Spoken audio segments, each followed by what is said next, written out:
that's the stuff of which revolutions are made. That's the stuff of which it makes me feel by the end of that book, and I'm quite monarchist really at heart, it made me feel I wanted a republic, that book. Because Andrew and Fergie have been so greedy, and they're hanging on to this house which has 31 rooms, servants, every kind of luxury. And they believe themselves to be entitled to it simply because they're the children of the Queen. Well, I mean, they're not entitled to it. No, the past is a foreign country. They do things differently there. Except for when they don't, because at this time every Tuesday, the historian Ian Wilson joins me for our regular feature, If Only We'd Known, explaining why actually the present rather closely resembles the past. And today we're talking about royal residences as Kate and Will announce they're downsizing to an 8-bed lodge with no live-in servants. And Ian Wilson joins me now. Hello, Ian Wilson. Hello, Hugo. Thank you very much indeed for joining us from your own residence, as I understand it. British monarchs have typically had less extravagant residences than continental royal families. Few palaces here. Why is that? Well, I mean, I think the big difference between Britain and all the other continental countries, if you look at George III, he lived in this really quite modest house. I mean, it's huge by our standards, but he had 15 children. And if you think of that, there wasn't actually room for all the children. They had to live in lodgings in Kew. Fast forward to the 20th century, you get George V living in this very, very modest house, not at Sandringham House itself, but a place called York Cottage, where he had cheap furniture, which he bought at a shop called Maples in London. And he lived very simply.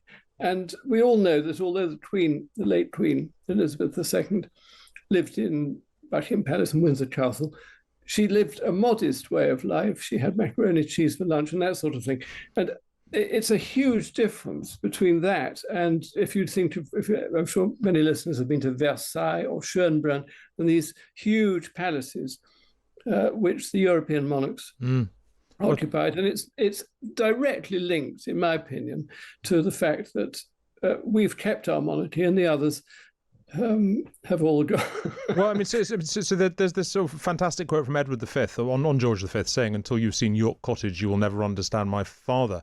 Explain to us what's going on here. Is it basically the monarchs trying to make a show of humility by merely having an 8-bed house, or is it? There's nothing wrong with the show. And you see, I think that there's been this book recently published about Prince Andrew, entitled by Andrew Loney. It's a very good book, in my opinion. And that's the stuff of which revolutions are made. That's the stuff of which it makes me feel by the end of that book, and I'm quite monarchist really at heart, it made me feel I wanted a republic, that book. Because Andrew and Fergie have been so greedy, and they're hanging on to this house which has 31 rooms, servants, every kind of luxury. And they believe themselves to be entitled to it simply because they're the children of the Queen. Well, I mean, they're not entitled to it. Nobody's entitled to live like that. And when times are hard and when many people are struggling with rents and mortgages and so on, to look to the head of state and see that they're living in the lap of luxury with servants and so on. And that's where, you see, I think although King Charles, as he now is, does his best, it doesn't look good that he has not only Windsor Castle, Buckingham Palace, etc., etc., etc. He's got all these private houses that he bought himself out of public money, particularly Highgrove, obviously. There was a huge story in the Sunday Times a few weeks ago about the expense of Highgrove. Yeah. And he's got houses in Romania and so on. And of course, you can say, why shouldn't he? He's doing a lot of good for architecture or something. But the point is, it doesn't look good. Whereas I think William and Kate, who don't have servants indoors, and who are moving to a house which many of us would regard as a lap of luxury, but is, by royal standards, quite modest, is a good move. That's all I'm saying. Well, I mean, yeah, I see here that Charles III has at least 7 palaces, 10 castles, 12 homes, 56 cottages, and 14 ancient ruins in his property portfolio, which is quite a lot. Could one argue, William and Kate, are they? So I mean, they're making a break from what King Charles has done. But I mean, is there an argument that, I mean, when did this sort of move towards royal modesty, if that's what we're going to call it, begin? Did it flip with Queen Victoria?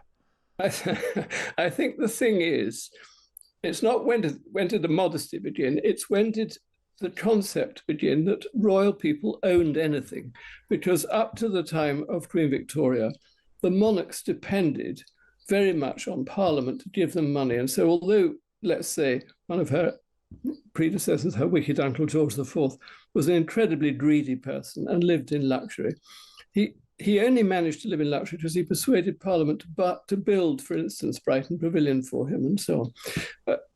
Queen Victoria started trousering public money, and she, with the money from the Duchy of Lancaster, she built for herself Osborne House on the Isle of Wight, Balmoral in Scotland. Those are that's the royal family's personal property.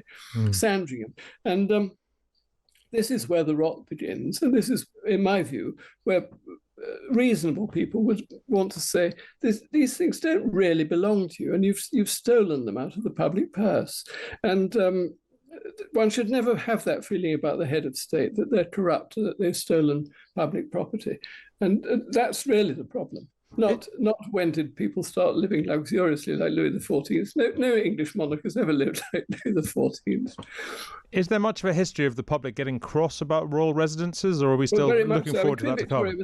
Queen Victoria was hated for stealing public money, absolutely hated. And, she not only had all those houses, but she was constantly wanting more and more money from the civil list for her children and so on and so forth. And there were headlines in the papers saying, what does she do with it all? Well, so look, finally, I suppose you may have seen this morning, Ian Wilson, there's this suggestion that the Labour government could bring in a mansion tax to affect properties worth over £500,000. With his very good idea, in my opinion, but I'm not asked, obviously. Well, with his 7 palaces, 10 castles, 12 homes, and so on. Dale's been in touch on the WhatsApps, and he asked whether you think there's any chance of the King paying that mansion tax. Well, I would be very much in favour of him being asked politely if he would like to pay tax. They always have funny arrangements, the royals and the tax man, because it's only Queen Elizabeth II who offered to pay any tax. Up to that point, they didn't pay tax. But yes, I mean, I think if he was taxed for all these properties, he might start putting some of them on the market. Well, indeed, and then Prince Andrew could buy them. Thank you very much indeed, Ian Wilson. Splendid to speak to you as always, as ever, and historical education.